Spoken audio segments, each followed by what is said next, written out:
Saudara, misteri menyelimuti sebuah rumah indekos di Bandar Lampung. Seorang pria Parubaya asal Tangerang ditemukan tewas dalam kondisi yang tidak wajar, yakni kepala terbungkus plastik.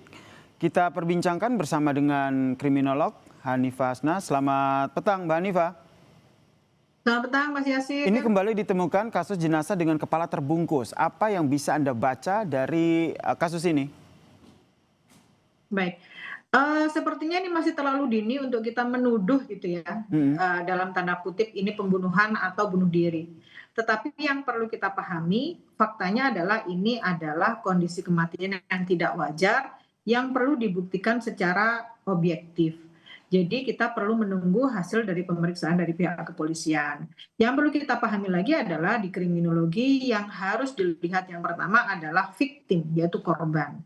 Jadi korban ini siapa, kalaupun dia menjadi korban yang diuntungkan siapa, berapa lama dia tinggal di situ, ada temuan apa saja di tempat kejadian, dan apakah ada relasi yang membuat korban menjadi berkonflik dan tidak selesai.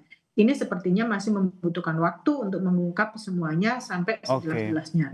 Ini kan korban baru menempati indekos ini kan selama 2 hari, Mbak Hanifah. Kalau secara kriminologis, apakah jeda waktu yang singkat ini bisa mengartikan sesuatu? Kalau kita lihat dari 2 hari tinggal di situ memang menjadi variabel yang menarik. Tetapi yang lebih menarik dan perlu dikaji ulang adalah sebelum 2 hari dia di situ, dia di mana, dengan siapa, ada konflik apa, dia bergaul dengan siapa.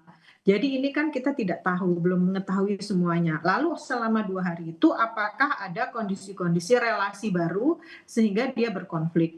Nah ini kan perlu pemeriksaan forensik, baik forensik sosial yaitu memeriksa semua orang yang ada di sekitar, teman-temannya, lingkungannya, keluarganya, bahkan kesehatannya, rekam medis, atau media yang digunakan, atau alat-alat pembelanjaan yang ada di medianya.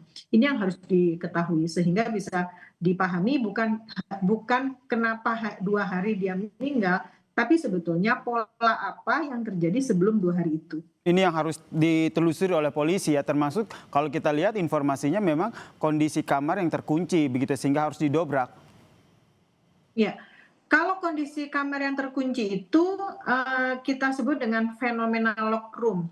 Ini biasanya menggiring publik untuk mengatakan atau menyimpulkan bahwa ini pembunuhan ini bunuh diri atau menghilangkan nyawa yang dilakukan oleh pihak itu sendiri, korban itu sendiri.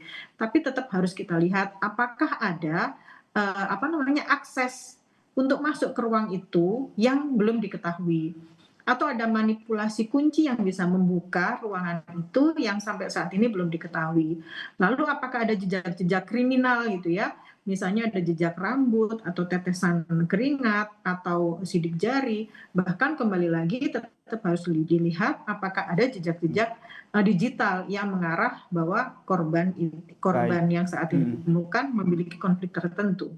Ini yang masih kita tunggu ya, terutama hasil dari lapor yang tengah dilakukan oleh polisi. Terima kasih kriminolog Mbak Hanifah Hasna telah berbagi perspektifnya di Kompas Petang. Salam sehat. Terima kasih Mas Yasir. Dan saudara, usai jeda Kompas Petang akan kembali dengan informasi Menteri Keuangan Parubaya Yudi Sadewa kecewa program jaminan kesehatan nasional penerima bantuan iuran jaminan kesehatan mendadak dinonaktifkan. Padahal uang yang dikeluarkan pemerintah untuk program tersebut tidak berkurang.